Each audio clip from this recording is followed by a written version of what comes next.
ایک یہ کویشچن کیا گیا تھا کہ اگر کوئی دوست ہمارے راز کو ظاہر کر دے، یعنی ہمارے کچھ اس کے بعد پرائیویٹ چیزیں تھیں اس نے ظاہر کر دیں اور ہمیں بھی کچھ معلوم ہو، تو کیا اس کے اظہار راز کے بعد ہم بھی اس کے راز ظاہر کر سکتے ہیں یا نہیں؟ دیکھیں یہ شرعاً جائز نہیں ہوگا۔ اللہ تبارک و تعالی نے راز کی حفاظت کا حکم ارشاد فرمایا۔ اب اگر ایک شخص آپ کے رازوں کی حفاظت نہیں کرتا، وہ آپ کے کچھ عیوب ہیں، نقائص ہیں، کوئی پرائیویٹ مسائل ہیں، کسی کے سامنے ظاہر کر کے اللہ تبارک و تعالی کی نافرمانی کا مرتکب ہو رہا ہے، تو کم از کم یہی غلطی آپ نہ دہرائیں۔ اس میں انشاءاللہ یہ ضرور ہے کہ اگر وہ آپ کے خلاف اس طرح کام کرتا ہے، اللہ تعالیٰ آپ کی عزت کی حفاظت کرے گا اور ایسے اسباب بنا دے گا کہ اللہ تعالیٰ آپ کو دوبارہ مقام عزت تک لے آئے گا اور انشاءاللہ زوال عزت کا خوف ختم ہوگا۔ لیکن اگر آپ اس کے راز ظاہر کریں گے تو پھر یہ خرابی بہت آگے جائے گی، کیونکہ اب آپ اللہ کی رحمت کے مستحق نہیں رہیں گے، اب آپ مظلوم نہیں رہے، اب آپ اس نے ظلم کیا تو آپ نے بھی ظلم کیا اور دو ظالم سامنے آ گئے ہیں، اور ظالم کی عموماً اللہ تعالی کی طرف سے مدد نہیں کی جاتی، رحمت پیچھے ہٹ جاتی ہے اور اس میں زیادہ نقصان کا پہلو ہے۔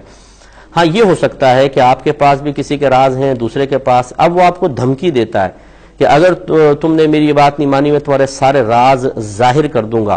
تو جواب میں دھمکی دے سکتے ہیں اسے ان راز کے اظہار سے روکنے کے لیے کہ اگر تم ظاہر کرو گے تو میرے پاس بھی ہے، میں بھی ظاہر کر دوں گا۔ لیکن ارادہ واقعی ظاہر کرنے کا نہ ہو، بلکہ صرف ارادہ ہو اسے اس قبیح فعل کے ارتکاب سے روکنے کا، تو انشاءاللہ عز و جل آپ گناہگار نہیں ہوں گے اور اس صورت میں وہ شخص بھی گناہگار ہونے سے بچ جائے گا۔ اس طرح کی حکمت اور تدبیر اختیار کرنے میں حرج نہیں ہے، لیکن جو پہلی والی بات میں نے آپ کو بتائی کہ کسی نے راز ظاہر کیے تو آپ نے بھی ظاہر کیے، غلط ہے۔ خصوصاً یہ میاں بیوی جو ہوتے ہیں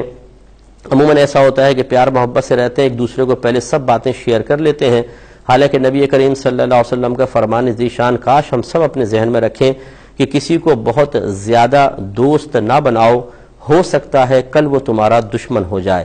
اور کسی سے بہت زیادہ دشمنی نہ کرو، ہو سکتا ہے وہ کل تمہارا دوست بن جائے۔ تو یہ میاں بیوی جب شادی ہوتی ہے، قریب ہوتے ہیں، تو وہ کہتے ہیں کہ شاید اب تو انشاءاللہ یہ ملاپ ہمیشہ رہے گا، اور اچھی خواہش ہے اللہ تعالیٰ ہمیشہ قائم بھی رکھے، تو وہ ایک دوسرے کو ساری باتیں بتا دیتے ہیں، اپنے ویک پوائنٹ، اپنی زندگی کے سارے کمزور پہلو۔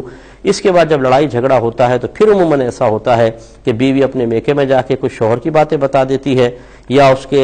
گھر میں یعنی سسرال والوں میں کوئی ایک بات چھوڑ دیتی ہے تاکہ اس کی بدنامی ہو، غصے میں آ کے شوہر بھی سارے کام کرتا ہے، اور یہ بالکل غلط فعل ہے۔ ایک بزرگ کا اپنی زوجہ سے کوئی مسئلہ چل رہا تھا، یعنی اختلاف تھا، جھگڑا تھا، تو کسی نے کہا کہ حضور یہ کیا مسئلہ چل رہا ہے، آپ کی بیوی کیا کر رہی ہے، مجھے ذرا بتائیں۔ تو آپ نے فرمایا کہ میں اپنی بیوی کی باتیں تمہیں بتاؤں؟